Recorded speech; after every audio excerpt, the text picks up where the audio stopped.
नमस्कार साथियों। तो फिर एक बार आपका स्वागत है हमारे YouTube चैनल पर। इस बार हम आपसे जो पिछले बार के टॉपिक्स है उससे आगे की बात करने आए हुए हैं। पिछले वीडियोस में हमने आपसे financial year, business, assets, liability, income, expenses जैसे बहुत ही बेसिक और महत्वपूर्ण शब्दों के बारे में डिटेल में चर्चा की। उम्मीद है आप लोगों को वो कॉन्सेप्ट्स, वो तरीका समझ में आया होगा। अब इसी क्रम में हम लोग आपसे बात करने आए हुए हैं उन और महत्वपूर्ण शब्दों की जो प्रतिदिन में व्यापार के अंदर अकाउंटिंग करते समय हमें उपयोग में आते हैं। तो दोस्तों, मेरा नाम सौरभ अग्रवाल है और मैं टेलीवर्ड मुरैना के नाम से एक इंस्टीट्यूट मुरैना शहर के अंदर चलाता हूँ। दोस्तों, हमारा लक्ष्य है कि हम अकाउंट्स के माध्यम से, टैली के माध्यम से ज़्यादा से ज़्यादा स्टूडेंट्स को रोज़गार के लिए प्रेरित कर पाए, रोज़गार के लिए इनेबल कर पाए। तो इसी प्रयास के तहत हम आपके लिए YouTube चैनल पर इस तरह की छोटे छोटे वीडियोस लाते रहते हैं। तो आप लोगों का प्यार और सहयोग लगातार हमें मिलता रहेगा, तो निश्चित रूप से हम आपके लिए और बेहतर कंटेंट प्रोवाइड करने का प्रयास करेंगे। तो दोस्तों, चलिए शुरू करते हैं इस वीडियोस के अंदर उन बेसिक और महत्वपूर्ण शब्दों के विषय में आपसे चर्चा। तो दोस्तों, किसी भी व्यापार के अंदर जो सबसे बेसिक कार्य क्या है, सबसे महत्वपूर्ण और सबसे जरूरी कार्य क्या है? वस्तुओं को बेचना। यदि हम किसी ट्रेडिंग ऑर्गेनाइजेशन की बात करें तो उस ट्रेडिंग ऑर्गेनाइजेशन के अंदर सामान खरीदना और फिर बेचना, ये मुख्य गतिविधियां होगी। अब ये मुख्य गतिविधियां जब होंगी तो इन्हें रिकॉर्ड भी करना पड़ेगा। उदाहरण के लिए हम यदि एक क्लॉथ शोरूम की बात करें तो क्लॉथ शोरूम के अंदर आप देखेंगे कि जब आप एंटर करते हैं तो चारों तरफ कपड़े नजर आते हैं आप लोगों को। अर्थात उस दुकान के अंदर प्रॉफिट आने का मेन रीजन होगा कपड़े बिकना।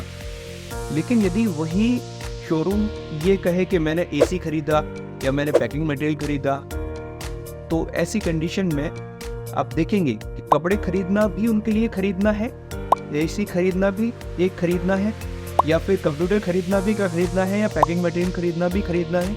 लेकिन हम जब अकाउंट्स में कपड़े खरीदने को लिखना चाहेंगे तो चूंकि वो व्यापार के लिए गुड्स कहलाते हैं, तो वहाँ उनके लिए एक स्पेशल शब्द दिया गया है, परचेज।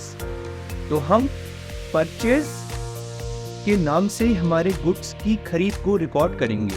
वही दूसरी तरफ यदि हमने एसी खरीदा, कंप्यूटर खरीदा, तो उसको हम असेट्स मानते हुए कंप्यूटर के नाम से या एसी के नाम से ही हम उसको रिकॉर्ड करेंगे। वही पैकिंग मटेरियल खरीदना या स्टेशनरी खरीदना उस व्यापार के लिए नियमित गतिविधि के तौर पर रेगुलर उस बिजनेस को चलाने के लिए होने वाले रेगुलर खर्चे हैं, तो वहाँ भी हम उन्हें स्टेशनरी या पैकिंग मटेरियल के नाम से खर्चों को लिखेंगे। लेकिन यदि हम कपड़े खरीद रहे हैं व्यापार के अंदर बेचने के लिए, तो वो परचेज के नाम से लिखा जाएगा।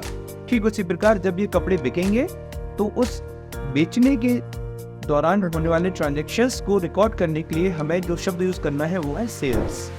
तो किसी भी बिजनेस की, ट्रेडिंग बिजनेस के अंदर सेल्स और परचेज, ये दो सबसे ज्यादा महत्वपूर्ण शब्द हैं, क्योंकि इन्हीं दो शब्दों के आधार पर व्यापार का प्रॉफिट जनरेट होता है। इन्हीं दो शब्दों से जुड़े हुए दो शब्द और हैं, वो है सेल्स रिटर्न और परचेज रिटर्न। ये जाहिर सी बात है, यदि हमने कुछ माल खरीदा है या सामान खरीदा है व्यापार में और यदि हम किसी वजह से उसको वापस करना चाह रहे हैं, तो ये भी बिजनेस के लिए एक ट्रांजैक्शन है और अकाउंट्स में इसे भी हम रिकॉर्ड करेंगे। इसके लिए अलग से एक शब्द दिया जाता है जिसका नाम होता है परचेज रिटर्न। तो जब हम लोगों ने परचेज की तो हमने परचेज नाम से लिखेंगे, और जब हमने खरीदे हुए माल को वापस किया तो उसको हम परचेज रिटर्न के नाम से लिखेंगे। वहीं दूसरी तरफ जो माल, जो सामान, जो वस्तु हमने बेच दी ग्राहकों को, यदि वो बिकाऊ हुआ माल किसी वजह से वापस आ रहा है तो उसे हम सेल्स रिटर्न के नाम से लिखेंगे। तो इस प्रकार जो हम अपने व्यापार के अंदर खरीद या बिक्री करते हैं तो उसके लिए हम लोगों को सेल्स या परचेज शब्द यूज करने हैं। ये दो प्रकार के हो सकते हैं, या तो हम पूरे साल की खरीद को लिखें तो ये कहलाएगी सकल खरीद या ग्रॉस परचेज। लेकिन यदि इसमें से हम परचेज रिटर्न को माइनस कर देंगे तो ये बन जाएगी हमारी नेट परचेज। उसी प्रकार सेल्स शब्द को जब हम लिखते हैं तो वो हमारी ग्रॉस सेल्स होती है, और यदि हम सेल्स रिटर्न को सेल्स में से माइनस कर देते हैं तो वो बन जाता है हमारा नेट सेल्स। दोस्तों, इसके साथ ही एक महत्वपूर्ण जानकारी ये भी कि जब हम व्यापार के अंदर टर्नओवर शब्द की बात करते हैं तो ये निश्चित मानिए कि टर्नओवर शब्द का केवल एक ही अर्थ है, वो है उस साल की कुल बिक्री। सामान्यतः जब मैं अपने छात्रों को क्लास में पढ़ा रहा होता हूँ, जब मैं टर्नओवर शब्द को कई बार पूछता हूँ तो वो परचेज और सेल्स दोनों को टर्नओवर के अंतर्गत लेकर आते हैं, जबकि हमारे यहाँ इनकम टैक्स में या जीएसटी में भी सेल्स को ही टर्नओवर बोला गया है। तो आज के इस वीडियो में हमने आपसे बात की परचेज रिटर्न की, सेल्स रिटर्न की और सेल्स के लिए उपयोग होने वाले टर्नओवर शब्द की, gross purchase, net purchase, gross sales, net sales.